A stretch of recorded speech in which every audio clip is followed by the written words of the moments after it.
Welcome again student. इस lecture में हम डिस्कस करने वाले हैं लार्ज इंटेस्टाइन के बारे में, जो कि एलिमेंट्री कनाल का लास्ट पार्ट है।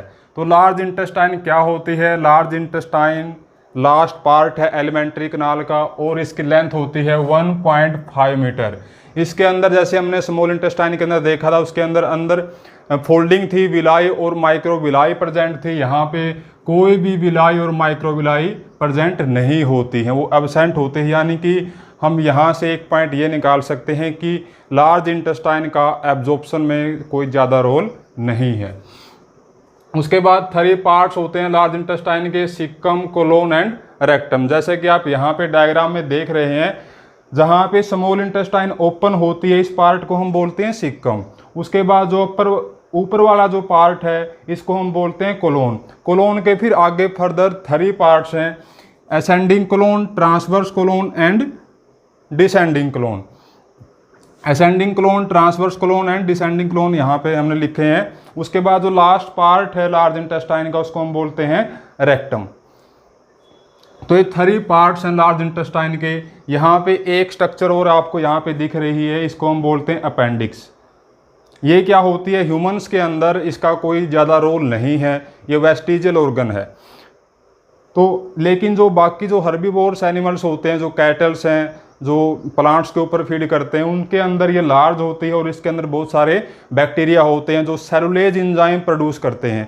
यानी कि अपेंडिक्स उनके अंदर क्या करती है? डाइजेशन में हेल्प करती है। इसके अंदर वो बैक्टीरिया होते हैं जो डाइजेशन में उनके हेल्प करते हैं।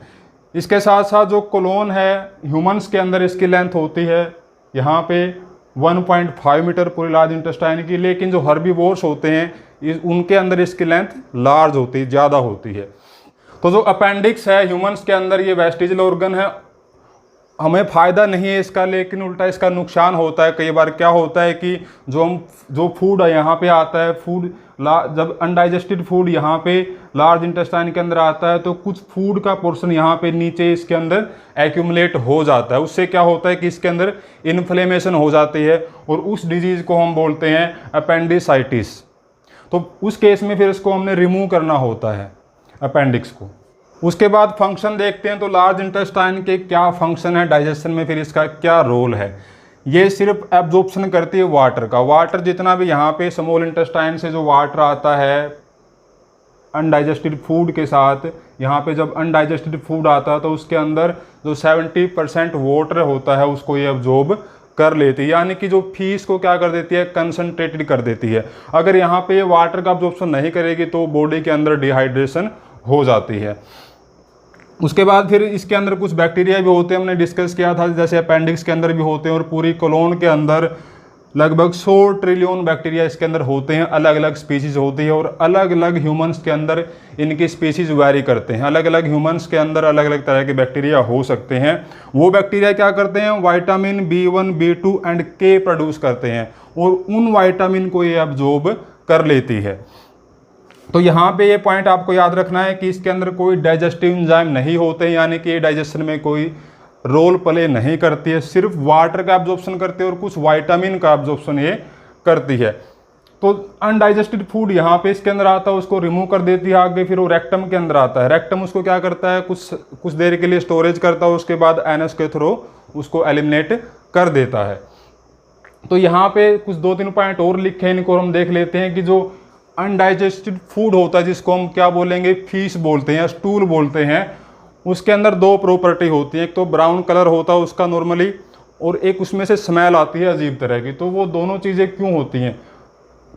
तो उसमें से स्मेल क्यों प्रोड्यूस होती है? जब अनडाइजेस्टेड फूड इसके अंदर आता है लार्ज इंटेस्टाइन के अंदर, तो यहाँ पे जो बैक्टीरिया होते हैं वो क्या कर देते हैं? उसकी फर्मेंटेशन करते हैं। फर्मेंटेशन एक ऐसा प्रोसेस है जिसके थ्रू बैक्टीरिया फूड में से एनर्जी ऑब्टेन करते हैं। तो जब वो उस अनडाइजेस्टेड फूड से एनर्जी निकालते हैं अपने लिए, वहाँ से CO2, मीथेन और हाइड्रोजन सल्फाइड भी एज ए बाई प्रोडक्ट ये गैसें निकलती हैं। तो इस हाइड्रोजन सल्फाइड की वजह से उसमें से स्मेल प्रोड्यूस होती है। उसके बाद उसका ब्राउन कलर क्यों होता है हम आगे देखेंगे अगली वीडियो जब हम पढ़ेंगे बाइल जूस के बारे में। जब हम पढ़ेंगे तो वहाँ पे क्या होता है कि बाइल जूस के अंदर कुछ बाइल पिगमेंट्स होते हैं, जैसे बाइलिरीवर्डिन, बाइलोरुबिन, उनको ये बैक्टीरिया क्या कर देते हैं, मॉडिफाई कर देते हैं, स्टर्कोबिलिन के अंदर उनको मॉडिफाई कर देते हैं और इसका कलर होता है ब्राउन कलर। तो इसकी वजह से स्टूल का जो फीस का जो कलर होता है ब्राउन कलर होता है। तो ये था लार्ज इंटेस्टाइन के बारे में कि इसके क्या क्या फंक्शन होते हैं, ये आपको 2-3 पॉइंट यहाँ पे याद रखने हैं।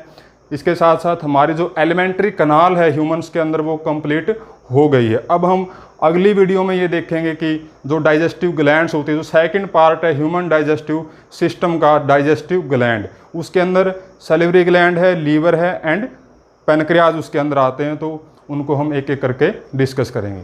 Thank you.